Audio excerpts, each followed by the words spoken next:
ఇప్పటికన్నా రాజకీయ ప్రసంగాలు, రాజకీయ ఆరోపణలు పక్కన పెట్టి రాష్ట్ర భవిష్యత్తు కోసం, రాష్ట్ర అభివృద్ధి కోసం ఇచ్చినటువంటి హామీల మీద ఈ ముఖ్యమంత్రి దృష్టి పెట్టాలని మరొకసారి ఈ రాష్ట్రంలో ఉన్నటువంటి ప్రభుత్వాన్ని, వెనుపోటు పార్టీ అధ్యక్షుని ఇద్దరిని కూడా కోరుతా ఉన్నాం. Thank you. ఇప్పుడు గోవా షుగర్ ఫ్యాక్టరీ గురించి ఎన్నికలకు ముందు ఏం చెప్పారు, గోవా షుగర్ ఫ్యాక్టరీ పరిస్థితి చంద్రబాబు నిన్న దాని గురించి మాట్లాడుకోవడం ఒకటి అండి, ఈరోజు గోవా షుగర్ ఫ్యాక్టరీని కాపాడుతారని కానీ, లేదా ఈ రాష్ట్రంలో ఉన్నటువంటి రైతాంగానికి మేలు చేస్తారనేటువంటి నమ్మకం చంద్రబాబు నాయుడు గారి మీద లేదు. కానీ కనీసం షుగర్ ఫ్యాక్టరీకి చెరుకు తోలినటువంటి రైతులకన్నా పేమెంట్లు ఇవ్వాలి కదా, పనిచేసినటువంటి కార్మికులకు జీతాలు ఇవ్వాలి కదా. మేము ఆ రోజు 5 సంవత్సరాలు మేము ప్రభుత్వంలో, 2.5 సంవత్సరాలు నేను మంత్రిగా, సంబంధించినటువంటి శాఖ మంత్రిగా, గోవాడ షుగర్ ఫ్యాక్టరీకి మిగిలినటువంటి రాష్ట్రంలో మిగిలినటువంటి ఏకైక చక్కెర సహకార రంగంలో ఉన్నటువంటి చక్కెర కర్మాగారం 89,90,00,000 రూపాయలు ఇచ్చాం. అది గ్రాంట్ రూపంలోనో ఇంకో రూపంలోనో ప్రభుత్వానికి ఆ ప్రాంతంలో ఉన్నటువంటి 24,000 మంది రైతుల తాలూకా భవిష్యత్తుని దృష్టిలో పెట్టుకొని కాపాడేటువంటి కార్యక్రమం చేశాను. మా నాయకుడు ఇచ్చినటువంటి మాట నిలబెట్టుకునేటువంటి కార్యక్రమం చేశాం. గత సంవత్సరం జరిగినటువంటి జనరల్ బాడీ సమావేశంలో ఇప్పుడున్నటువంటి శాసనసభ్యులు, పార్లమెంట్ సభ్యులు వచ్చి గత 5 సంవత్సరాల్లో వైఎస్ఆర్ కాంగ్రెస్ పార్టీ ప్రభుత్వంలో ఎంత ఇచ్చారో అంతకన్నా ₹1 ఎక్కువ ఇస్తామని చెప్పారు. ఇప్పుడు 2.5 సంవత్సరాలు అయింది, ₹1 ఇవ్వాల.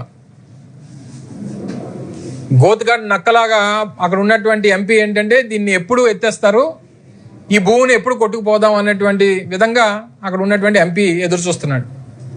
అందుకనే ఇప్పుడు అక్కడ ఒకటే కాదు, ఇక్కడ ఏడుకొప్పాక, ఒక పక్క తాండవ, ఒక పక్క తుంపాల, ఈరోజు చివరికి గోవాడు కూడా ఆ స్థాయికి తీసుకుని వచ్చి ఈ భూములన్నీ ఎలా కొట్టేద్దామని చెప్పి చూసేటువంటి దానికే అక్కడ ప్రజాప్రతినిధులు ఉన్నారు తప్ప ఏ రకంగా అక్కడ రైతులు కాపాడదాం, రైతులు పేమెంట్లు ఇద్దాం అనేటువంటి దాని మీద లేదు. అందుకనే ఇప్పటికే గోవాడ షుగర్ ఫ్యాక్టరీకి సంబంధించినటువంటి రైతుల విషయంలో వైఎస్ఆర్ కాంగ్రెస్ పార్టీ ఇప్పటికే ఒక కార్యాచరణ ప్రకటించింది. దాని ప్రకారం వచ్చే నెల ఆఖరులోపు షుగర్ ఫ్యాక్టరీ పబ్లిక్ మీటింగ్ ఏదైతే ఉంటుందో, జనరల్ బాడీ మీటింగ్ నిర్వహించాలని చెప్పి ఇప్పటికే డిమాండ్ చేశాం. ఈ లోపు బకాయిలు చెల్లించాలి, భవిష్యత్తు ఏంటనేటువంటిది ప్రకటించాలని చెప్పి ఇప్పటికే ప్రభుత్వాన్ని డిమాండ్ చేశాం. లేని పక్షంలో వైఎస్ఆర్ కాంగ్రెస్ పార్టీయే ఆ జనరల్ బాడీ సమావేశాన్ని నిర్వహిస్తుంది, దానికి సంబంధించినటువంటి తేదీలు కూడా మీకు ప్రకటిస్తుంది. ఆ రకంగానే రైతులందరినీ కూడా రోడ్డు మీద తీసుకొస్తాం.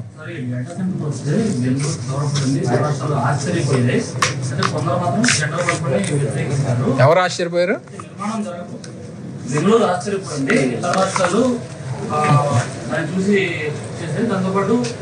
కొంతమంది జెండాలు పట్టుకుని వ్యతిరేకించారు. అయితే నిర్మాణం జరగకముందే కొంతమంది నీరు తాగునీరు అనేది కేసీడీ వస్తుందని చెప్పి ఆందోళన విమర్శిస్తారు.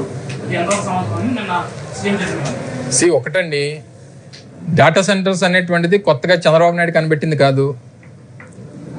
డేటా సెంటర్స్ అనేటువంటివి ప్రపంచవ్యాప్తంగా వివిధ దేశాల్లో ఇప్పటికే ఏర్పాటు చేసి ఉన్నటువంటి కొన్ని వ్యవస్థలు.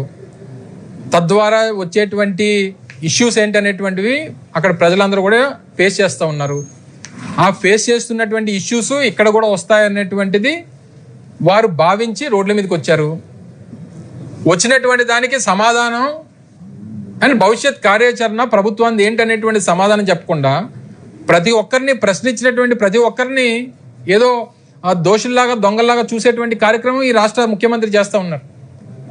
డాటా సెంటర్స్ విశాఖపట్నం వచ్చినందుకు ఎవరో ఆశ్చర్యపోవడమో లేకపోతే ఎవరో ఇంకోటి అవ్వడం అనేటువంటిది నాకు తెలిసి లేదు. ఎందుకంటే డాటా సెంటర్స్ వల్ల ఎంప్లాయ్మెంట్ జనరేషన్ అనేటువంటిది జరగదు అనేటువంటి దాని ఆ స్టాండ్కి మేము మొదటి రోజు ఏం మాట్లాడామో ఈ రోజు కూడా అదే మాట్లాడుతున్నాం. అందుకనే మేము ప్రభుత్వంలో ఉన్నప్పుడు అదానికి డాటా సెంటర్ అలాట్మెంట్ చేసినప్పుడు, ల్యాండ్ అలాట్మెంట్ చేసినప్పుడు చాలా క్లియర్గా ఎంప్లాయ్మెంట్ జనరేషన్ తాలూకా ఏదైతే క్లాజ్ కూడా పెట్టాం. డేటా సెంటర్స్లో ఎంప్లాయ్మెంట్ జనరేషన్ కాదు కాబట్టి మీరు ఐటీ పార్క్ని ఒకటి డెవలప్ చేసి ఒక 25,000 ఉద్యోగాలు మీరు కల్పిస్తేనే మేము డేటా సెంటర్కి మీకు పర్మిషన్ ఇస్తామని చెప్పి కంబైన్ చేసి జియో వాళ్ళతో మాట్లాడి చర్చించి నిర్ణయం తీసుకున్నాం. కానీ ఇప్పుడు జరుగుతున్నటువంటి డేటా సెంటర్స్ అలాట్మెంట్స్ ఆ రకంగా జరగట్లేదే. నేరుగా భూమి ఇస్తున్నారు, నేరుగా వాటర్ ఇస్తామని చెప్తున్నారు, పవర్ ఇస్తామంటున్నారు. తీరా చూస్తే 1,00,000 కోట్ల ఇన్వెస్ట్మెంట్ 1000 మందికి ఉద్యోగాలని చెప్తున్నారు. అది వాస్తవం. 1000 మందికే ఇవ్వగలరు వాళ్ళు ఉద్యోగం. 1000 మంది కూడా చాలా ఎక్కువ. ఒక 1 గిగావాట్ డేటా సెంటర్ ఏర్పాటు చేసేటువంటి క్రమంలో 1000 మంది ఉద్యోగాలు అంటే చాలా ఎక్కువ మందికి ఉద్యోగాలు ఇచ్చినట్టు. నాకు తెలిసి 1 గిగావాట్ డేటా సెంటర్ కెపాసిటీలో నాకు తెలిసి 400 నుంచి 500 మంది మించి పట్టరు. అలాంటిది మొన్న గూగుల్ అనౌన్స్మెంట్ చేసినప్పుడు 1,80,000 మందికి ఉద్యోగాలు అని చెప్పాడు ఈ రాష్ట్ర ముఖ్యమంత్రి కొడుకు. దాని మీద అనేక మంది ప్రశ్నలు అడిగితే సమాధానం చెప్పలేదు. నిన్న రెన్యూ పవర్కి ఇచ్చారు, రిలయన్స్కి ఇచ్చారు, మరో 2-3 సంస్థలకు ఇచ్చారు. చెప్పానండి వాళ్ళ అగ్రిమెంట్స్లో ఎంతెంత మందికి ఉద్యోగాలు ఇస్తానన్నారు. ఈరోజు వాళ్ళు గెజిట్ పేపర్లో రాశారు, చూడమనండి. సో మనం అనేటువంటిది సరే డేటా సెంటర్స్కి ఇస్తున్నావు. డేటా సెంటర్స్ ఎప్పుడు కూడా ఏర్పాటు చేసేటువంటి క్రమంలో లొకేషన్, జియోగ్రఫికల్ కండిషన్స్ అనేటువంటి చాలా అవసరం. సో ఆ అడ్వాంటేజ్ మన ప్రాంతానికి ఉంది కాబట్టి ఇక్కడికి వస్తున్నారు. దాంతోపాటు చంద్రబాబు నాయుడు గారు విచ్చలవిడిగా ఇష్టం వచ్చినట్టు ఇన్సెంటివ్స్ ఇస్తున్నారు. కానీ వచ్చేటువంటి ఫర్దర్ ఇష్యూస్ ఏంటి అనేటువంటి దానికి వీరిదే సమాధానం లేదు ప్రభుత్వం దగ్గర. మీరు 10 TMC ఆఫ్ వాటర్ ఎలా సప్లై చేస్తారు, పర్యావరణానికి జరిగేటువంటి నష్టాన్ని ఎలా పూడుస్తారు, లేదా పవర్ ఏదైనా ఫ్లక్చుయేషన్స్ వస్తే లేదా ఆ గ్రిడ్ కెపాసిటీని ఎలాగ ఇంక్రీజ్ చేస్తారు అనేటువంటి దానికి అసలు మీ రోడ్ మ్యాప్ ఏంటి అనేటువంటి ప్రభుత్వం చెప్పదే. సో ఇవి అడుగుతున్నారు ప్రజలు. ఈరోజు ఎందుకు కొన్ని దేశాలు పూర్తిగా నిర్మూలించాయి అంటే అసలు మా దాంట్లో పెట్టడానికి వీలు లేదని చెప్తున్నాయి కొన్ని దేశాలు. ఇప్పటికే ఉన్నటువంటి వారిని ఇక్కడి నుంచి తొలగించాలని చెప్పి యాజిటేషన్ జరుగుతున్నాయి. సో ఈ వీటి మీద ఏంటి మీ ఆన్సర్ ఏంటి అనేటువంటిదే ప్రజలు అడుగుతున్నారు. దానికి సమాధానం చెప్పాలి చంద్రబాబు నాయుడు గారు. అంతే తప్ప అడిగేటువంటి ప్రతి గొంతుని నొక్కాలనేటువంటి ప్రయత్నం అది కరెక్ట్ కాదనేటువంటిది ప్రతిపక్షంగా మా తాలూకు వాదన. Thank you. Local body elections కోసం వైసీపీ స్టాండ్ అయితే ప్రస్తుతం 3 పార్టీలతో కూటమిలో ఉన్న 3 పార్టీల్లో కూడా అది కలిసి వచ్చే అవకాశం. వాళ్ళతో మాకేం పని?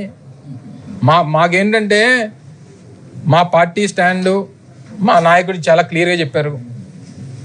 గెలుపోవటంతో సంబంధం లేదు. పోటీ యుద్ధం జరగాల్సిందే అనేటువంటిది వైఎస్ఆర్ కాంగ్రెస్ పార్టీ స్టాండ్. అది అవతలోడు 3 కలిసి వస్తారా, 30 మంది కలిసి వస్తారా, 300 మంది కలిసి వస్తారా అనేటువంటిది మాకు సంబంధం లేదు.